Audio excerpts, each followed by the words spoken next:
આજે આપણે દૂધીનું શાક બનાવશું. તેના માટે એક દૂધી લઈ લીધી છે, તેને છાલ ઉખાડી લઈશું. હવે તેને આપણે કટકા કરી લઈશું. દૂધી કૂણી લેવાની છે. દૂધીના કટકા થઈ ગયા છે. હવે આપણે કૂકર લઈ લઈશું, તેમાં કટકા એડ કરી દઈશું. 1 ગ્લાસ પાણી એડ કરી દઈશું, નિમક એડ કરી દઈશું. હવે ઢાંકણ બંધ કરીને 3 સીટી વગાડી લઈશું. ચોપર લીધું છે, તેમાં ડુંગળીને ક્રશ કરી લઈશું.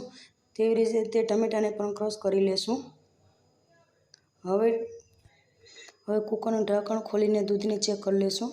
દૂધી એવી સરસ આપણે ચડી ગઈ છે. મેસરની મદદથી મેશ કરી લઈશું દૂધીને. હવે ખાંડણી લઈ લઈશું, તેમાં 7-8 લસણ કળી, 1 આદુનો ટુકડો લઈ લઈશું. લાલ મરચું પાવડર, ધાણા જીરું પાવડર, નિમક એડ કરી દઈશું અને ચટણીને સરસ રીતે ખાંડી લઈશું. ચટણી આપણી ખંડાઈ ગઈ છે. હવે એક પેન લઈશું, તેમાં 3 ચમચા તેલ એડ કરીશું. તેમાં 1 ચમચી રાઈ એડ કરીશું, 1 ચમચી જીરું એડ કરીશું અને ક્રશ કરેલી ડુંગળી એડ કરીશું. લસણવાળી ચટણી એડ કરીશું, સરસ રીતે મિક્સ કરી દઈશું. હવે તેમાં ટમેટાની ગ્રેવી એડ કરીશું અને સરખી રીતે મિક્સ કરી દઈશું. સરખી રીતે મિક્સ કરી દઈશું. હવે તેમાં દૂધી ક્રશ કરેલી છે તે એડ કરી દઈશું અને સરખી રીતે મિક્સ કરી દઈશું. એમાં લાલ મરચું પાવડર એડ કરીશું 1 ચમચી, 1 ચમચી ધાણા જીરું પાવડર એડ કરીશું, 4 ચમચી હિંગ એડ કરીશું અને તેને સરખી રીતે મિક્સ કરી દઈશું. ઢાંકણની મદદથી 2 મિનિટ સુધી તેને ચડવા દઈશું.